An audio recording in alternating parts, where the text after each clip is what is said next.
Hi everyone, in this video, I'll walk you through how to use the Student Accessibility Services decision tree to figure out whether you should apply for academic accommodations and what steps to follow. The first step is to determine if you have a diagnosed disability or if you think you might need an assessment. SAS supports students with a wide range of conditions. These can be visible or invisible, temporary or permanent, and mild to severe. Examples include chronic health conditions, ADHD, learning disabilities, mental health conditions, hearing or vision impairments, mobility limitations, autism, and more. If you do have a diagnosed disability, the next question is whether you already have a valid documentation. For example, medical or psychological reports or psychoeducational assessment for learning disabilities. If you do, gather that documentation. If you don't, you can have your healthcare provider complete the SAS medical form, which serves as your proof of disability-related academic barriers. In the decision tree, the underlined blue text is clickable, so you can simply click the hyperlink labeled SAS medical form to download it. For learning disabilities, an IEP alone isn't enough. You'll need the most recent psychoeducational assessment. If you're unsure whether your documentation is valid, email sasreg@yorku.ca. They can tell you whether your documents meet the requirements and what information should be included.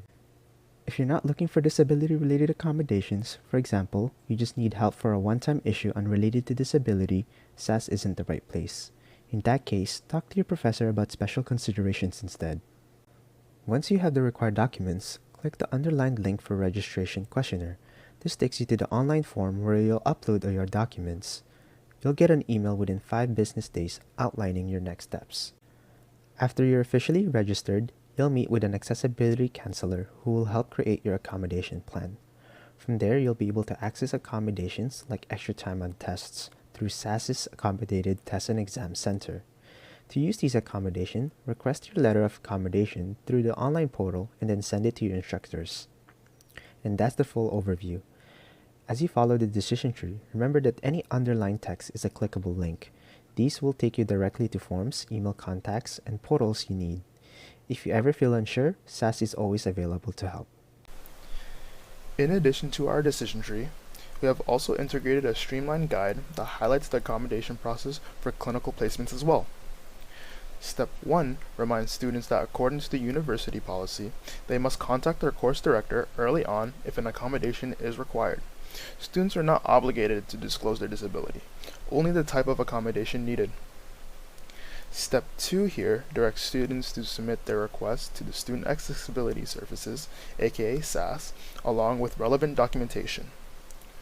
Once SAS approves the request, they will issue a letter that must be forwarded to both the NPCO and the course director. Finally, Step 3 explains that after SAS releases the letter of accommodation, the NPCO begins searching for a suitable placement. However, delays are common due to limited availability and the rigid timing of clinical start dates. Therefore, students may have to defer if no placement can be secured in time. After following all 3 steps, we also remind students that clinical placement is an essential part of the nursing program, and further delays in completing your placements will subsequently delay your graduation if there isn't a valid reason approved by SAS.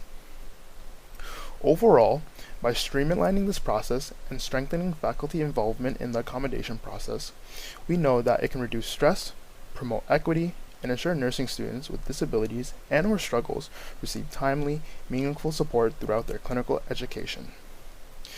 This document also provides hyperlinks to direct sources for ease of use and navigation as seen with the steps.